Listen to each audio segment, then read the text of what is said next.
So I wanted to share with you today the story of how I ended up here working for Karm Stores. I moved here in May of 2012 after a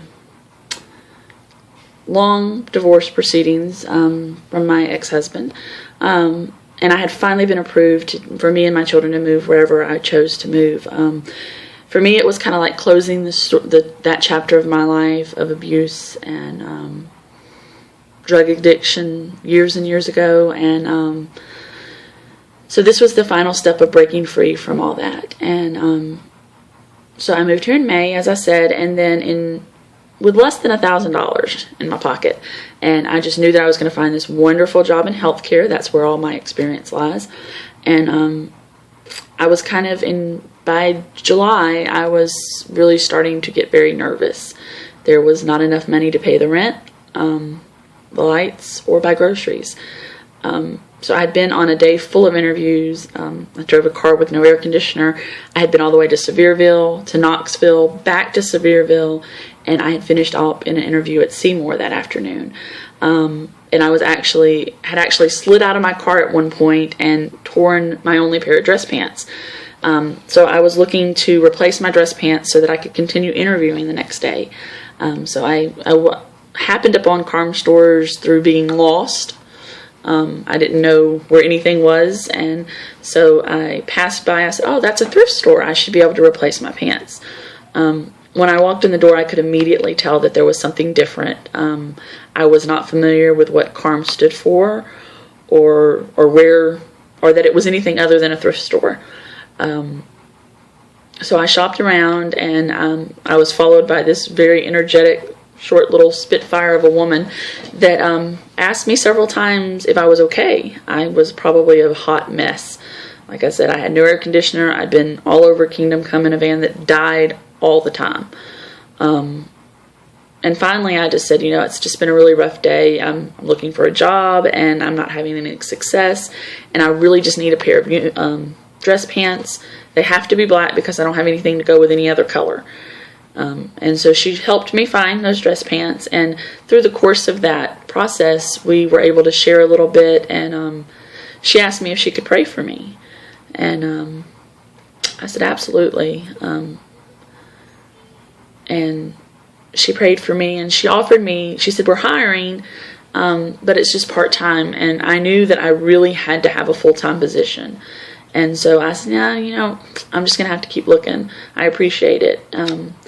Well, she slipped an application into the bag when she checked me out, and I said, when I got home and saw it, I said, "Well, I'll give it a try. What can it hurt?" And when I filled it out, when I brought it back, I said, "I'm putting this in, but I really need a full-time job. There's really not any point in tying myself down to a part-time job because a part-time job will not pay rent." And she said, "I understand. I'm going to keep you in mind if anything comes open." A couple of days later, she called me in for an interview, and I was just like, I don't know why she's wasting my time. I cannot take a part-time job. At that point, she said, "Well, how would you feel about a 35-hour-a-week job or a 30-hour-a-week job?" We were past the date for my rent to be due, and I did not have rent to pay. I said, "Okay, I'll take it." And I said, "But I'm going to have to keep looking because I have to have a full-time job. I have to have at least 40 hours a week. It's just me." And she said, "I understand. I'm just going to ask that you pray about it." And I said, "That's really all I can do at this point." So we filled out all the paperwork. I went and did my drug test. When everything came back, she called me and she said, "I have everything back but your background check, and I want to go ahead and get you started." And I said, "Okay." And so I came in and I prepared to work, and somewhere in the process of her processing my paperwork and getting everything sent in, she was informed that I couldn't work without my background check. And I was devastated. I just knew, because I had it figured out, that if I started that day, I would have half of my rent by the time I had promised it to my landlord. And she said, we're going to have to wait for your background check to come back. And I said, how long is that going to take? And she said, it could take a while. We're from out of state. And so I went home just brokenhearted and crushed again. And before I got home, I had messages on my voicemail, and she was saying, I don't understand this. Your background check is back, and you can start tomorrow. And by the way, I just spoke to my boss, and I can offer you full-time status. I was just floored and amazed, and it's been a crazy ride up until now.